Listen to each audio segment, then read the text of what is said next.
Ever since the anime boom, circa 1970s, purveyor of film and cinema have been trying to adapt the 2D prospect of anime for its much bigger, older brother, live-action film.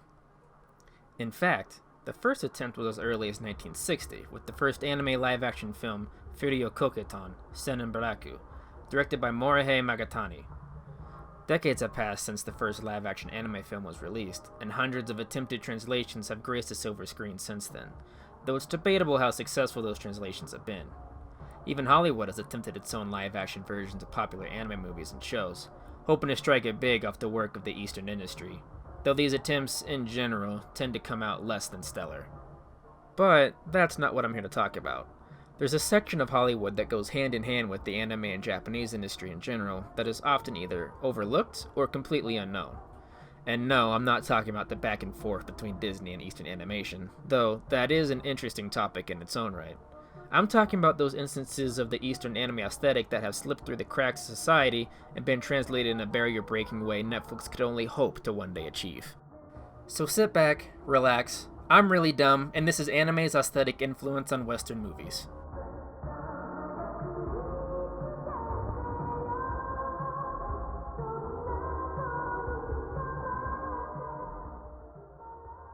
Before we get into the East's influence on the West, I think it's better to quickly start with the West's influence on the East. When the Lumiere brothers invented the first moving picture back in December 1895 in Paris, France, the vast majority of surveyors viewed it as nothing more than a passing novelty, an invention likely to quickly pass away into obscurity. In 2019, the theatrical market revenue of the global movie industry amounted to $41.7 billion US. Yeah, not so obscure. When film first came to Japan in the late 1890s, simple silent live-action films were still the main format. Not until 1917 did the first anime film appear, Namakura Gatana. From that point on, animation exploded as a desirable format in Japan. Fast forward some decades to the late 70s, and anime's influence on Japan itself is unquestionable. New studios are popping up all over the place, and young entrepreneurial artists are trying to find ways to stand out from the rest of the crowd. By this point, Disney has influenced anime has influenced Western animation. Both the East and the West artistically have already been influencing each other for a while. So let's talk about some of the earlier symbiotic creations between Hollywood and the anime industry of the time. You probably haven't heard of a man named George Lucas, but let's just say in the late 1970s, he was on the cusp of creating an IP that would go on to dominate the collective mind of the human race for decades to come. Everyone knows Star Wars, but not everyone knows that Star Wars was heavily influenced by Japanese culture and films from minds such as Kurosawa, along with Jidaigeki, or samurai films. With the release of Star Wars, the pendulum swung back east, and anime took great influence from the film. Watch it swing back now. In 2021, Disney just released a fully realized Star Wars anime called Star Wars Visions on its streaming platform, of which 2 of its episodes were animated by Studio Trigger, a studio founded by former employees of Studio Gainax, which was originally formed by the people who made this. See, it all connects. Then there's the work of Mamoru Oshii's Ghost in the Shell. One look at the rain-drenched, neon-infused skyscraper of Ghost in the Shell's Tokyo will tell you it's directly influenced by Ridley Scott's Blade Runner. In fact, Oshii said himself in an interview with IGN, "There was a time in Japan when every anime movie borrowed from 2001: A Space Odyssey, or Blade Runner, or The Terminator. There has to be a certain time when people copy somebody." He was dead right, as not too long after the critically acclaimed Matrix movie was released, a movie heavily influenced by Ghost in the Shell, as stated by the Wachowski sisters. Okay, so these are examples of full circle influences, but what about direct interpretations? Japan had already been trying to successfully translate anime to live action for a while, but Hollywood didn't jump on that train until much later, often with less than desirable results. One of the most infamous Western attempts is Dragon Ball Evolution. Less of the better. And Netflix's Death Note. Live-action Hollywood adaptations tend to have, at best, mixed reviews, even with heavy-hitting actors and directors. The aforementioned Ghost in the Shell had a live-action adaptation starring Scarlett Johansson as Major Kusanagi. James Cameron produced a live-action Anita Battle Angel, and recently, John Cho starred as Spike Spiegel in the live-action Cowboy Bebop. All considered commercial flops, for the most part. Why is it so hard to translate anime to live action? Obviously, something is lost in translation. Two movies that come to mind who didn't go the exact adaptation route, but were nonetheless spiritual anime adaptations, are Edge of Tomorrow, based on All You Need Is Kill, and The Lion King. Yeah, Disney's Lion King. I wanted to make a point of avoiding Disney talk for this video, but this one bears a mention. Though Disney denies it, The Lion King has excessive similarities to the anime Kimba, the White Lion. From story pacing to cinematography, to the main characters' totally not similar names, Simba rips so much from Kimba, the influence is unquestionable, no matter what Disney says.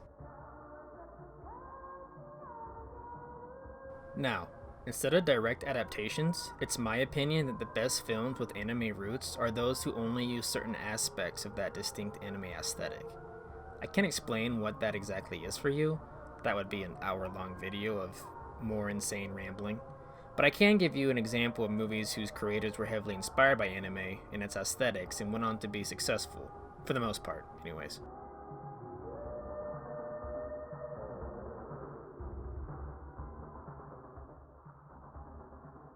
Guillermo del Toro, or known to some as Totoro-san, has never been shy of admitting his love for anime and Japanese culture and its influence on his work.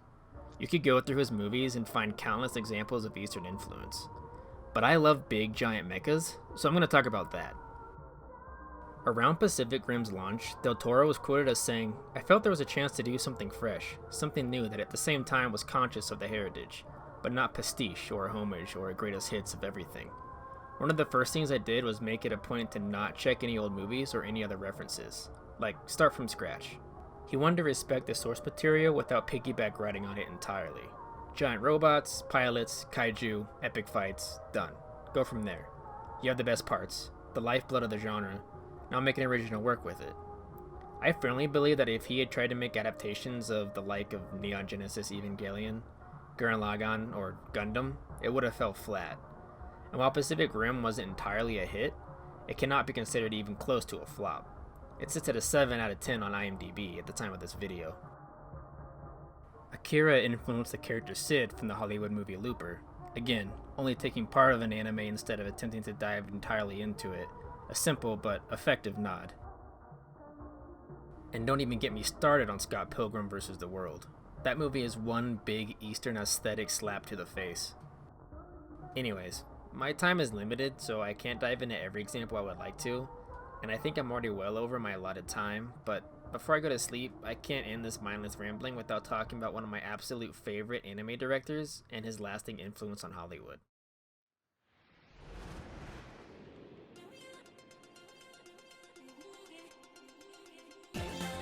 The late Satoshi Kon was an insane genius who could delve into the psyche of the human mind and come back with visions of the human element few can reiterate, let alone compose into a symphony of art and imagery. Perfect Blue, Paprika. Both films about the dynamic chaos between the human mind and heart.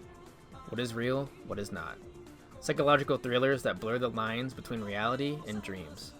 Both are critically acclaimed and loved and considered mastercraft pieces. Apparently, Darren Aronofsky and Christopher Nolan thought so too. Aronofsky used multiple formalist angles and themes from Perfect Blue in his films Requiem for a Dream and Black Swan. The homages were so strong, in fact, that for a long time, it was wrongly reported and believed that Aronofsky had purchased the rights to Perfect Blue in order to use some of the one-to-one shots that he did. And finally, Paprika. One of my all-time absolute favorite films about a device that allows a user to delve deep into other people's dreams. Sometimes multiple dreams deep. Sound familiar? Inception took the world by storm and exploded into insane popularity, but not many know it was heavily inspired by the work of Satoshi Kon's Paprika. This video is already much longer than I planned for, or is even allowed, so I'm gonna call it here. The Eastern animation influence on Hollywood is vast and varied, with this only scratching the surface. I'd like to one day return to the topic and provide a more detailed, in-depth analysis, but until then, good night, sleep tight, and never stop fighting to reach the surface.